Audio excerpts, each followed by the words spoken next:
আসসালামু আলাইকুম ওয়া রাহমাতুল্লাহি ওয়া বারাকাতুহু।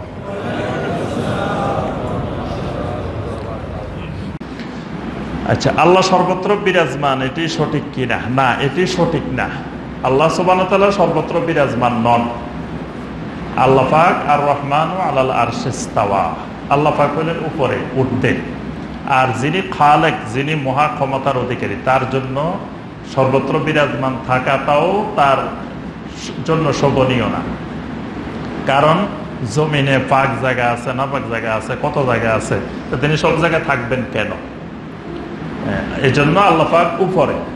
আল্লাহর জন্য আবার উপরেও কোনো জায়গা নির্দিষ্ট না যে আল্লাহ আরশের মধ্যে থাকতে বাধ্য, এমনও না।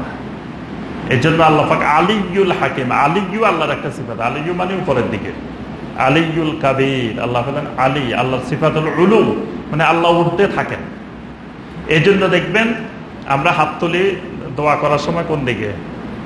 উপরের দিকে। কেন উপরের দিকে? আল্লাহ যদি চারিদিকে হয় তাহলে হাত এইভাবে ঘুরার কথা না। আমি তো সব জায়গায় বলি যে আল্লাহ যদি সব জায়গায়, তাহলে আপনি দোয়া করার সময় হাতের ঘুরাইতে হইব চারিদিকে। আপনি একদিকে ধরে রাখছেন, তাহলে এটা তো হলো না, আল্লাহ তো উপরের দিকে না। অর্থাৎ মানবীয় ফিতরাত হলো আল্লাহ উপরের দিকে। নবী সাল্লাল্লাহু আলাইহি ওয়াসাল্লাম কিবলা পরিবর্তনের ব্যাপারে বারবার উপরের দিকে তাকাইতেছিলেন।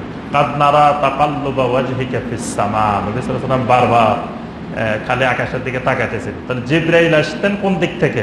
উপরের থেকে। ওহী আসতো উপরের থেকে। জিবরাইল কোনোদিন নিচের দিক থেকে বাইরেছে এরকম কিন্তু কোনো হাদিস নাই। জিবরাইল উপরের থেকে আসতো। মুসা আলাইহিস সালাম আল্লাহর সাথে কথা বলছেন উপরের দিকে। অর্থাৎ আল্লাহ উপরে, এই ব্যাপারে অসংখ্য দলিল। তবে সর্বত্র বিরাজমান হলো আল্লাহর এলেম। আল্লাহর এলেমের বাইরে আপনার আমার কিছু করার সুযোগ। আল্লাহর কুদরত, আল্লাহর ক্ষমতা, আল্লাহর দৃষ্টি, আল্লাহর শ্রবণ শক্তি, আল্লাহর যে সিফাতগুলো, এগুলো সর্বত্র বিরাজমান। এগুলোর বাহিরে যাওয়ার কারো কোনো ক্ষমতা নাই।